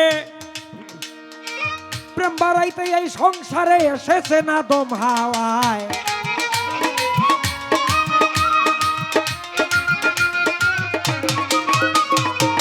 প্রেমের উদ্দেশ্য করে আল্লাহ বানাইয়াছেন নবীরে, প্রেম বাড়াইতে এই সংসারে আসলে না দম হাওয়ায়। যেই প্রেমের মূল্য দিতে পারলাম না এই পৃথিবীতে, সেই প্রেমের মূল্য দিতে পারলাম না এই পৃথিবীতে, বাহানাতে দিন কেটেছে ওলিদ মিয়ায়। আমি প্রেমের পাগল, প্রেম সহায় সম্বল, প্রেম নিয়াই বেঁচে আছি দুনিয়ায়। আমি প্রেমের পাগল, প্রেম সহায় সম্বল, প্রেম নিয়াই বেঁচে আছি দুনিয়ায়।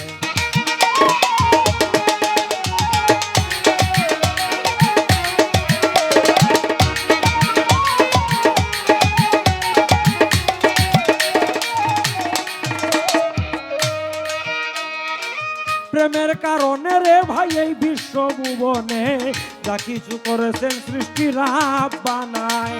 প্রেমের কারণে রে ভাই এই বিশ্ব ভুবনে যা কিছু করেছেন সৃষ্টি রাব্বানায়। আমি প্রেমের পাগল, প্রেম সহায় সম্বল, প্রেম নিয়াই বেঁচে আছি দুনিয়ায়। আমি প্রেমের পাগল, প্রেম সহায় সম্বল, প্রেম নিয়াই বেঁচে আছি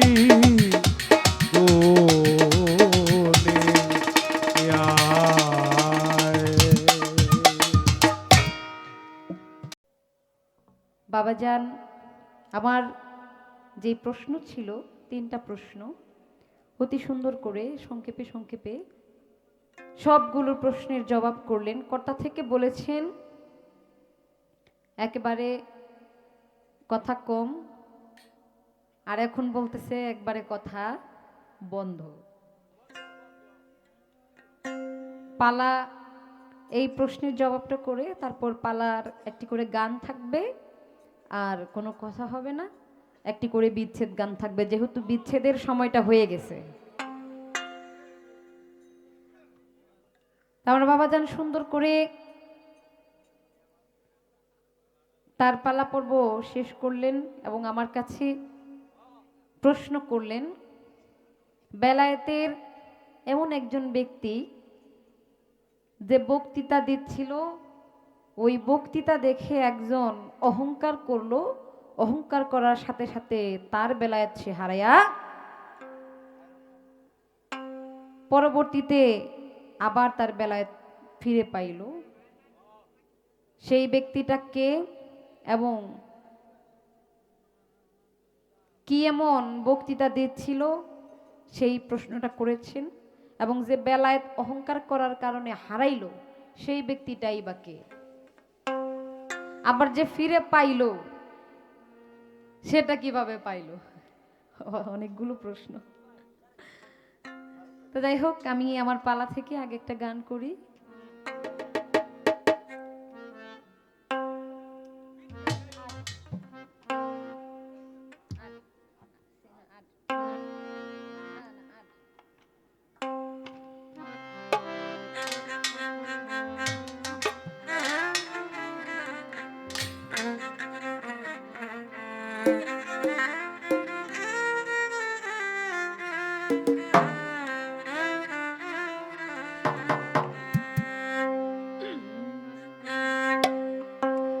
মানুষ রতন করো তারে যতন, যদি তোমার মনে চায় রে। মানুষ রতন করো তারে যতন, যদি তোমার মনে চায় রে। মানুষ রতন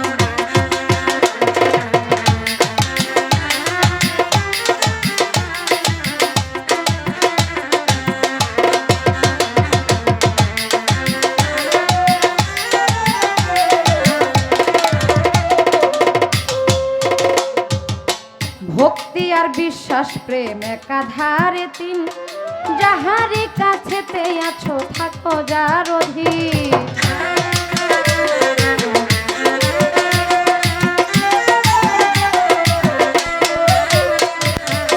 ভক্তি আর বিশ্বাস প্রেম একাধারে তিন, যাহারে কাছেতে আছো থাকো যার অধীন। ওরে চন্ডাল কিংবা হোক না মুমিন, চন্ডাল কিংবা হোক সে মুমিন, পরে থাকো তার চরণ আশায়, ও মন পরে থাকো তার চরণ আশায়। মানুষের রতন করো তারে যতন, যারে তোমার মনে চায় রে মানুষের রতন।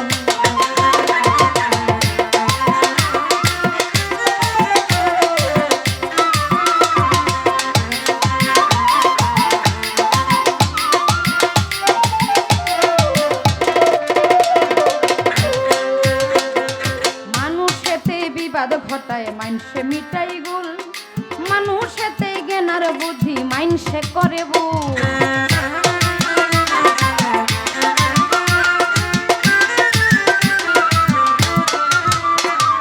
মানুষেতে বিবাদ ঘটায় মাইনসে মিটাই গুল, এই মানুষে জ্ঞানার বুদ্ধি মাইনসে করে ভুল। ওরে কাটা দিয়া কাটারে তো,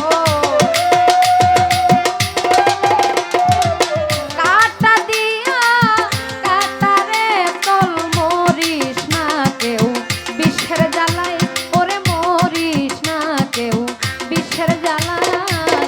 মানুষের রতন করো তারে যতন, যারে তোমার মনে চাই রে মানুষের রতন।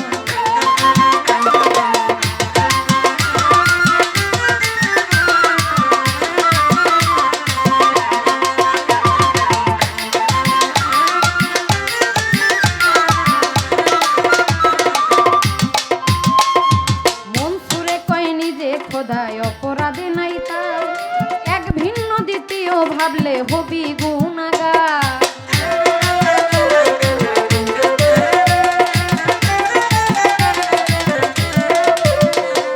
মনসুরে কয় নিজে খোদায় অপরাধে নাই তার, এক ভিন্ন দ্বিতীয় ভাবলে হবি গুনাগার।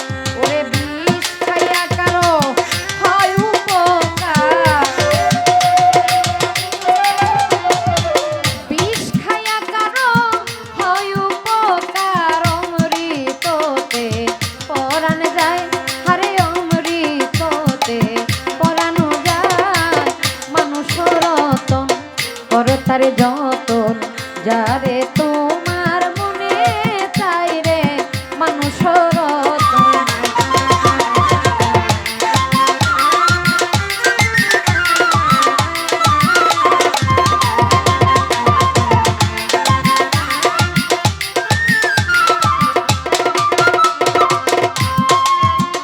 ওমন হালালেতে হারাম আছে ভাবের বিপর্যয়, একই বস্তু স্থান বিহনে ভিন্ন অর্থ হয়।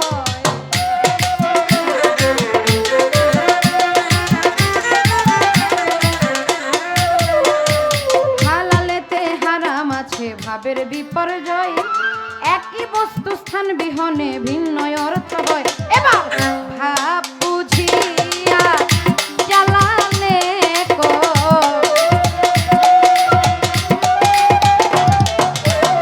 ভাব বুঝিয়া কবি জ্বালালে কই প্রেমের হাওয়া লাগলো না যায়, হায়রে প্রেমের হাওয়া লাগলো না যায়।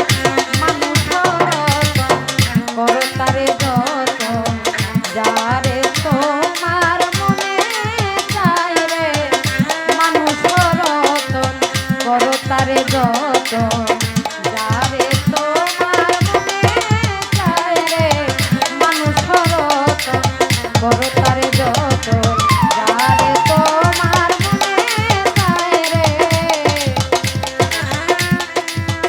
মানুষের রতন।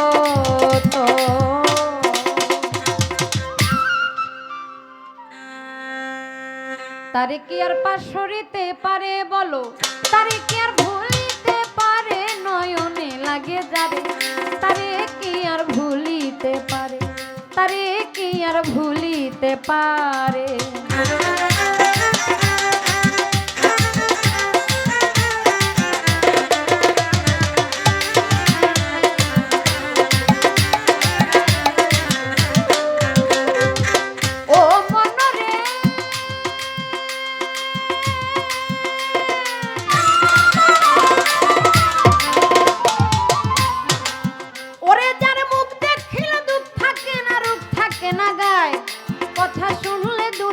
কথা ভুল করিয়া যায়, মুখ দেখিলে দুঃখ থাকে না, রূপ থাকে না গায়ে, কথা শুনলে দুনিয়ার কথা ভুল করিয়া যায়।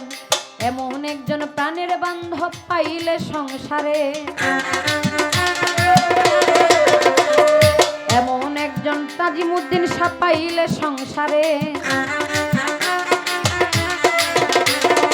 এমন একজন তমিজুদ্দিন শাহ পাইলে সংসারে, আমার জীবন যৌবন সেই পাতিতাম, জীবন যৌবন সেই পাতিতাম তাহার চরণে, নয়নে লাগে যারে তারে কি আর পাশরিতে পারে, তারে কি আর পাশরিতে পারে।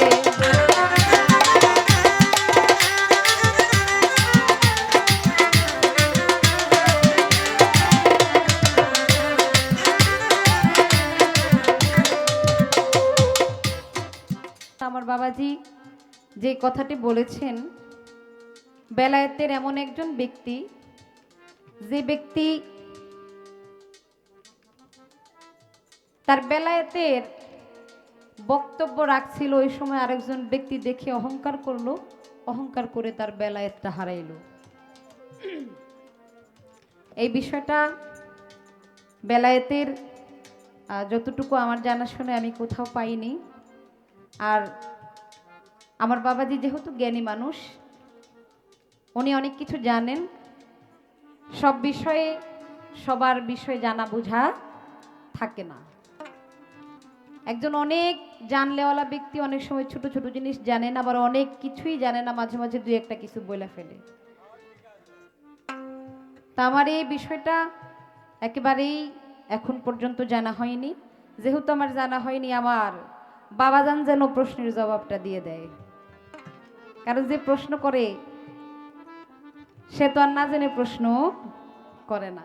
যেহেতু আমি কোথাও পাইনি, আমার বাবাজি যেখানে পেয়েছেন, কারণ বেলায়েতের বিষয়টা অনেক বড়, কারণ বেলায়েত সৃষ্টি থেকে এখন পর্যন্ত কিয়ামতের আগ পর্যন্ত বেলায়েত, এই এত বড় সময়ের মধ্যে অনেক অনেক ঘটনা, অনেক অনেক কথা, আল্লাহর অনেক অনেক অলিয়া উলিয়ারা অনেক অনেক কেরামতি ঘটাইছে, অনেক অনেক কর্ম করছে, সবার কিন্তু সব বিষয় জানা থাকতে পারে না। এত কথা, তার মধ্যেই এই কথাটা আমার একেবারেই এখন পর্যন্ত আমি পাইনি, আমার বাবা যেন বলে দেয়। তবে তার গানের মধ্যে একটা কথা পাইলাম, এক মহিলা আমার নবীজির প্রস্রাব মোবারক পান করছে। আপনারা হয়তো গানের মধ্যে শুনেছেন, একজন শিল্পী যখন গান গায় আরেকজন শিল্পী শ্রোতা হয়ে যায়। তো আমার বাবাজির গানের মধ্যে পাইলাম, বাবাজির লেখা গানের মধ্যে পাইলাম, উনি যে গুণী মানুষ, উনি সারাটা রাত্র উনার লেখা গানে করলেন। এটা একজন গুণী মানুষের পক্ষেই সম্ভব। কিন্তু তার গানের মধ্যে আমি পাইলাম কোন একটা নারী আমার নবীজির প্রস্রাব মোবারক খাইছে, সেই এবং হাদিসের কোথায় সে নারীর কথা উল্লেখ আছে, এটাও আমার একটা জানার বিষয় আমার বাবাজির কাছে রয়ে গেল। আশা করি আমার বাবাজি জবাব করবেন। অনেক শিল্পী আছে ছোট বাজান, একটা জিনিস পারে না, কিন্তু উইঠা দুই চারটা মিথ্যা কথা বইলা ঘুরাইয়া গাড়াইয়া একটা জবাব দিয়ে জায়গা, এরকম আছে, অনেক আছে। কিন্তু আমি যখন এই মঞ্চের মধ্যে দাঁড়াইছি, আমি যদি একটা মিথ্যা কথা বলি, বানায় টানায় একটা এদিক থেকে আইনা ওদিক থেকে আইনা, আমার এই মিথ্যা কথার জন্য জবাব কার দিতে হবে বাবা? হ্যাঁ, পাগল তো পাগল, আগেই বলেছি। আমি যদি মিথ্যা বলি, সেই মিথ্যার হিসাব কিন্তু আমার দিতে হবে। আমি ভুল বলে আপনাদেরকে একটা বুংবাং বলে গেলাম, কিন্তু আসলে এই ঘটনাটা আপনারা ভুল জানলেন। এই যে আপনারা ভুল জানলেন, এটার জন্য কিয়ামতের আগ পর্যন্ত আমি হাসরের মাঠে আল্লাহ যখন উঠাবে, এটার জন্য আমারই হিসাব দিতে হবে। যে আশা দেওয়ান ওই মঞ্চের মধ্যে দাঁড়ায়া ওই কথাটা মিথ্যা বলছে, মানুষকে ভুল কিছু জানাইছে। আমি ভুল জানাইতে চাই না, ভুল বলার থেকে না বলা অনেক ভালো। কি বাবা, ঠিক আছে না? আমি একজনকে ভুল শিক্ষা দিলাম, আমার এমন শিক্ষা দেওয়ার দরকার নাই। আমি নত হয়ে যদি তার কাছ থেকে কিছু শিখতে পারি, এইটাই আমার পরম পাওয়া। কারণ মাওলানা জালালউদ্দিন রুমি বলেছেন, মানুষ, তুমি যদি মানুষ হইতে চাও আর কিছু যদি দুনিয়ার মধ্যে নাও হইতে পারো, ওই পথের ধুলির সাথে মিশে যাও। ওই পথ দিয়ে যদি কোনো ওলি আল্লাহ নায়েবে রাসূল হেঁটে যায়, তার পদধূলিতে তোমার এই মানব জনমটা ধন্য হয়ে যাইতে পারে। আর আমার আল্লাহও মিথ্যাবাদীকে পছন্দ করেন না, আমার নবীরাও মিথ্যাবাদীকে পছন্দ করেন না, আল্লাহর ওলিয়া উলিয়ারও মিথ্যাবাদীকে পছন্দ করেন না। আজকের জন্য পালা শেষ। তাই গেয়েছি, সকলেই ক্ষমা করবেন, আমাদের পালাই পর্যন্তই শেষ। তবে আমার কাছে মেয়েটা জানতে চেয়েছে, আমার একটি স্বরচিত গান থেকে, আমার গানটা ছিল যে নবী পাক সাল্লাল্লাহু আলাইহি ওয়াসাল্লামের প্রস্রাব মুবারক পান করেছিলেন এক ব্যক্তি, এক মহিলা। এটার নাম আমি গানে বলেছি, তুমি হয়তো লক্ষ্য করো নাই। উনার নাম ছিল উম্মে আয়মান। উম্মে আয়মান উনি নবীজির খেদমত করতেন। হঠাৎ করে রাত্রে একদিন হুজুর প্রস্রাব করে একটি মাটির পিয়ালার মধ্যে রেখে দিয়েছিলেন। উম্মে আয়মান রাত্রে উনার ঘরে আসার পরে উনি তৃষ্ণার্ত হয়েছিলেন, পানির পিপাসা লেগেছিল। খুঁজতে খুঁজতে উম্মে আয়মান নবীজির ঘরে প্রবেশ করা মাত্রই এখান থেকে একটি সুগন্ধি তিনি পেয়েছিলেন। তো পানির পিপাসার্ত তৃষ্ণার্ত হয়ে নবীজির প্রস্রাবের পেয়ালা যখন তিনি পেলেন, পানি না পেয়ে উনি এটাকে পানি মনে করে পান করে ফেলেছিলেন। তো সকালে নবীজি জিজ্ঞেস করলেন যে আমি যে রাত্রে প্রস্রাব করে পেয়ালার মধ্যে রেখেছিলাম, আমার প্রস্রাব কি হইল? উম্মে আয়মান বলেন, ইয়া রাসূলুল্লাহ, আমাকে মাফ করবেন, আমি আপনার ঘরে এসেছিলাম রাত্রে তৃষ্ণার্ত অবস্থায়, তখন আপনার প্রস্রাব মুবারক আমি পানি মনে করে খেয়ে ফেলেছি। ইয়া রাসূলুল্লাহ, আমি আপনার প্রস্রাব খেয়েছি তো আল্লাহর কসম, আমি এত স্বাদের বস্তু আর কোনোদিন খাই নাই। নবীজি বলেছিলেন, উম্মে আয়মান, তুমি আমার প্রস্রাব মুবারক পান করেছো, যাও, আল্লাহ পাক রব্বুল আলামিন 4000 মতান্তরে 3500 রোগ ব্যাধি সৃষ্টি করছেন। তুমি যতদিন দুনিয়াতে বেঁচে থাকবে ততদিন পর্যন্ত দুনিয়ার কোনো রোগে তোমাকে আর স্পর্শ করবে না, তোমার দেহে কোনো অসুখ হবে না। শুধু তাই নয়, তুমি যদি কোনো অপরাধের কারণে জাহান্নামেও যাও, আল্লাহর জাহান্নামের আগুন পর্যন্ত তোমার দেহের জন্য হারাম। এই ঘটনাটা অনেকগুলি কিতাবের মধ্যে আছে।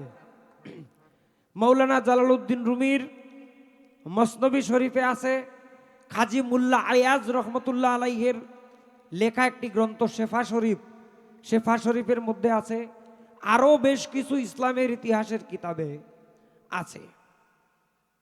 যাই হোক, তুমি খুঁজে নিও। আর বেলায়েত প্রাপ্ত যে বক্তৃতা করেছিলেন যিনি, বেলায়েতের ফকির, বক্তৃতাটা অনেক লম্বা, এটা বলার সময় নাই। তবে বক্তৃতার যে অংশটা শুনে এনকার করেছিল, এই অংশটা হলো বেলায়েতের যে ফকির যিনি বক্তৃতা করছিলেন, তিনি আর কেউ নয়, তিনি পিরানে পীর দস্তগীর কুতুবে রব্বানি মাহবুবে সুবহানি শেখ সৈয়দ মহিউদ্দিন আব্দুল কাদের জিলানী রহমতুল্লাহ আলাই। তিনি বলেছিলেন, বক্তৃতার অংশটা ছিল এই, কাদামি হাজেহি আলা রাকাবাতি কুল্লে ওয়ালি আল্লাহ। অর্থাৎ পৃথিবীতে যত আল্লাহর ওলি আছে, সকল অলির স্কন্ধে, সকল অলির গর্দানে আমার কদম। কুল্লে কাদামি হাজেহি রাকাবাতে কুল্লে ওয়ালি আল্লাহ, এটা ফার্সি। এর বাংলা হইল, যত আল্লাহর অলিগণ আমার আগে দুনিয়াতে এসেছিল, যত আল্লাহর অলিগণ আমার পরে দুনিয়াতে আসবে, সকলের গর্দানে আমার কদম। এই কথাটা শুনে সানাওয়ান নামে এক ব্যক্তি, তিনি অহংকার করেছিলেন। তিনি মনে মনে বলেছিলেন যে না, আমরা উনাকে বড় পীর মানি, কিন্তু এর অর্থ এই নয় যে উনার কদম, উনার চরণ মুবারক আমাদের সকলের গর্দানের উপরে, এটা আমি মানতে পারি না। যখন হুজুর গৌসুল আজমের এই বক্তব্যকে এই ব্যক্তি অস্বীকার করেছিলেন, তখন হযরত বড় পীর বলেছিলেন, যা, আমার কদম তোর কাঁধে নিতে যদি অসুবিধা হয়, তোর মর্যাদায় লাগে, তাহলে তুই শুকর কাঁধে নে। সঙ্গে সঙ্গে তার বেলায়েত চলে গিয়েছিল এবং তিনি একজন খ্রিস্টান মেয়েকে বিয়ে পর্যন্ত করতে চেয়েছিলেন। অনেক লম্বা ঘটনা। দীর্ঘ 40 দিন পরে, বা একটু মতের বেশ কম আছে, কিছুদিন পরে হুজুর গৌসুল আজমের কৃপায় আবার তিনি তার বেলায়েত ফিরে পেয়েছিলেন। এই ঘটনাটা হযরত ইমাম আবুল হাসান সাতনফি রহমতুল্লাহ আলাই বাহজাতুল আসরার নামে একটি গ্রন্থ রচনা করেছেন। এই গ্রন্থের মধ্যে লিখিত আছে। শেষ করলাম। আর আসলে মারে, আমরা তো সবাই সবকিছু জানি না। তুমি না শুধু, আমি তো এখনো কিছুই জানি না। আমি যদি ভালো কিছু জানতাম, তাহলে এখানে যে আমি গান করতেছি, আমার বাড়িতে কি হইতেছে আমি এটাই জানি না।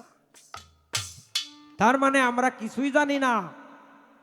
জানে যারা, কবি জালালউদ্দিন খাঁ সাহেবের একটি গান আছে, তোমার ঘরে তোমার মানুষ আছে রে নিশ্চিন্তা মনে, চিনবি রে কেমনে তারে, চিনবি রে কেমনে। গানের একটা অন্তরায় আছে, জানলো যারা কথা কয় না, থাকে শুধু ধ্যানে, জালালেরই মহামন্ত্র সিদ্ধ হয় না জাগরণে। যাই হোক, এগুলি অনেক বড় ব্যাপার। তো আর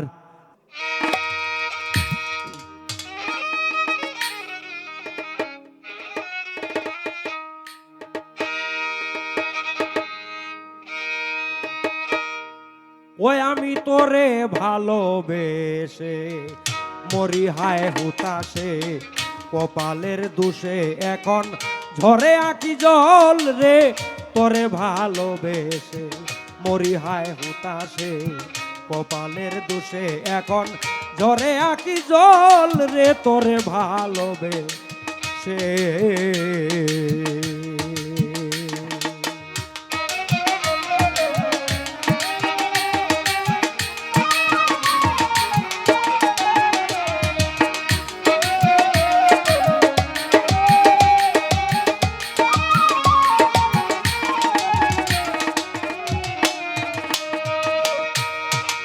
সালেক ভাই ভেবেছিলাম পীড়িত করে শুকে যাবে দিন,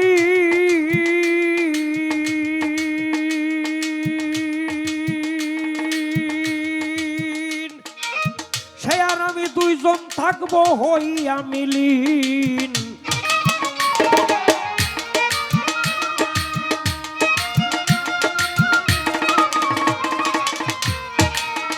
ওই আমি ভেবেছিলাম পীড়িত করে শুকে যাবে দিন, সর্বদাই তোমাতে থাকবো হইয়া মিলিন। মোরা দুয়ে হব এক হৃদয়, মধুর হবে প্রণয়। দুয়ে হব এক হৃদয়, মধুর হবে প্রণয়, হইবে উদয় আনন্দের ঢল রে, তোরে ভালোবেসে মরি হায় হুতাশে, কপালের দোষে এখন ঝরে আঁকি জল রে, তোরে ভালোবেসে।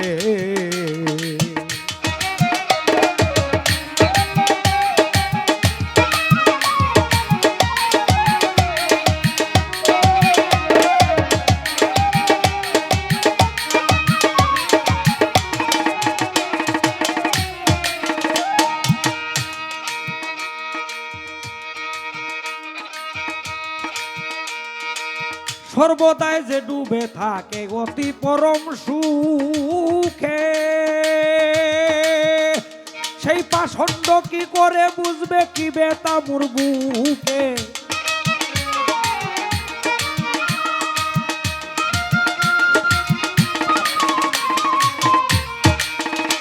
আরে সর্বদাই যে ডুবে থাকে অতি পরম সুখে,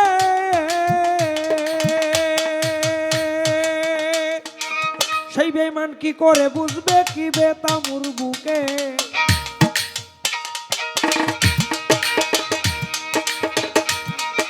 এতদিনে বুঝলাম মর্ম, আমায় কাঁদানুই তার ধর্ম।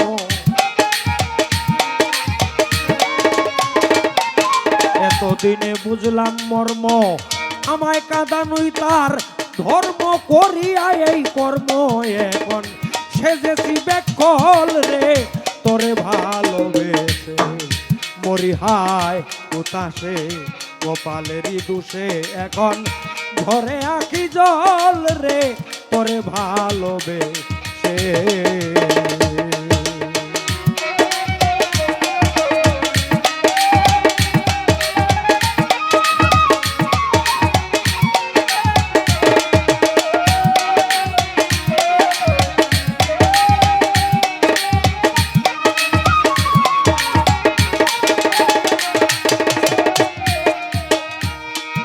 ওই আমি আগে যদি জানতাম রে তুই নিদয়া পাষাণ,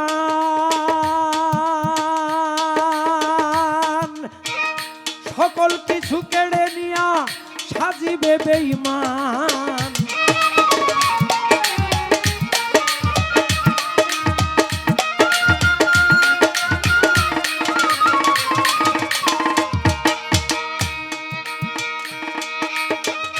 আগে যদি জানতাম রে তুই নিদয়া পাষাণ, সকল কিছু কেড়ে নিয়া সাজিবে বেঈমান। বাউল অলিত মিয়া বলে প্রেম ছলনায় ভুলে,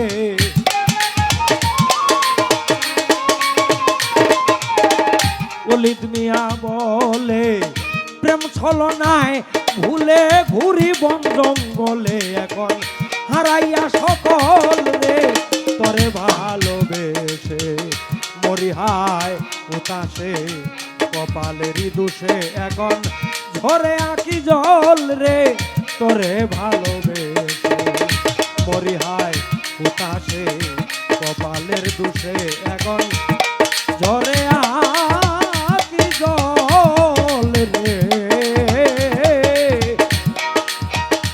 ও বন্ধু তোরে